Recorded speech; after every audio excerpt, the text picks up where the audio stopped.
1500 કરોડના કૌભાંડને લઈ ભાવનગરમાં ઈડીના દરોડા. હનીફ શેખ ઉર્ફે ખાટકીના નિવાસસ્થાને ઈડીના દરોડા. 1500 કરોડના એસએમએસ સ્ટોક ટીપ કૌભાંડનો માસ્ટર માઇન્ડ આ હનીફ શેખ છે.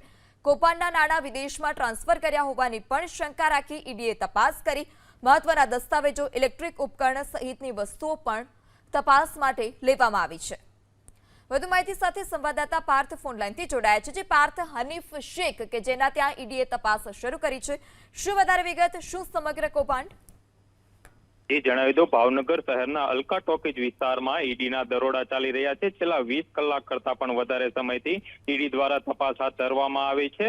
શહેરના અલકા ટોકીજ વિસ્તારે નિવાસસ્થાન આવેલો હનીફ શેખ ઉર્ફે ખાટકીના નિવાસસ્થાને આજે ઈડી દ્વારા તપાસ હાથ ધરવામાં આવી છે. સ્વાભાવિક છે કે 2023માં 1500 કરોડના એસએમએસ સ્ટોક ટીપના કૌભાંડમાં આજે હનીફ શેખ છે તે માસ્ટર માઇન્ડ છે અને સેબીની અગાઉ તપાસ પણ થઈ ચૂકી છે.